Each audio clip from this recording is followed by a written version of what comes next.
Some people like Mickey Mouse pancakes, other people like French toast. Growing up and to this day, my favorite breakfast is probably corned beef hash. And usually that hash, or whatever you really want to call it, it was made by a small mom and pop company, some of you might have heard of it, Hormel Foods. The potato cat food mixture thing came right out of the can and man, was it delicious. For real, I'm not kidding. I've eaten countless varieties of corned beef hash over the years, and the canned Hormel stuff is up there. It's right up there in Papa's trophy case. However, today we're gonna do things slightly different. I'm sitting on a lot of leftover corned beef from a previous video. So we're gonna make corned beef hash the non-World War II ration way and make it with real ingredients. To make corned beef hash, we need corned beef. This her boeuffffff is homemade, but feel free to use store-bought stuff if you like. All corned beef is simply beef brisket that's been cured and simmered until tender. It makes for great leftovers and an even better breakfast hash. I'm cutting my beef into a large, well, I guess more like an extra large dice because that's the way that I like it, but you could also shred the beef by hand, cube it smaller. You know, it's really your call. You are the beef lord. Once your ingredients are prepped, bring a large heavy-bottomed skillet to medium-high heat. These are just some russet, also called Idaho potatoes. I dig these for making hash. Start by dropping a tablespoon or two of butter, then 2 diced taters, then season with salt. Cook the potatoes over medium-high heat until they're really brown on each side. If you feel like they're gonna burn, just keep them moving with your spatula, whatever cooking utensil you're using.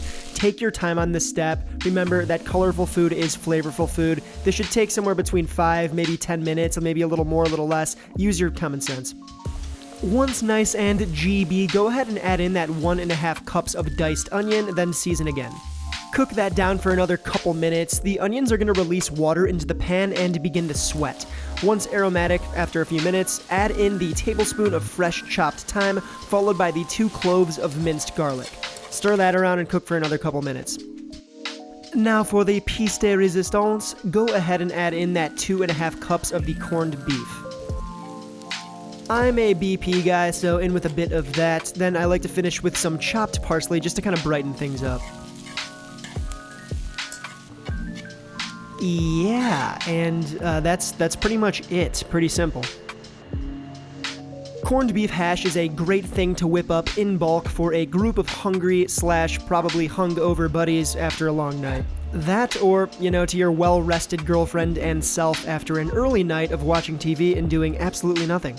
Either one works. If you're feeling like a fancy boy, you can also serve this hash with some fried or, you know, in this case, poached eggs.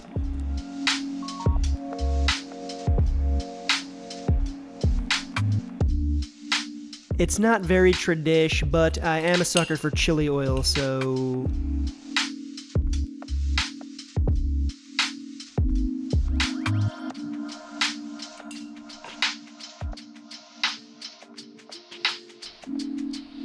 This is just how I do it, you know, but feel free to get creative. Sometimes I'll throw a medley of veggies in the mix, other times some bacon finds its way in there. This dish is really more of an idea than a recipe, so have fun with it.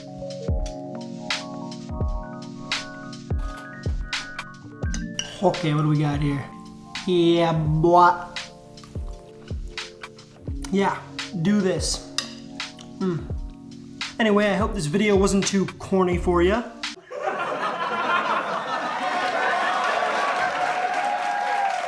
Thank you so much for watching, and I will see you next week.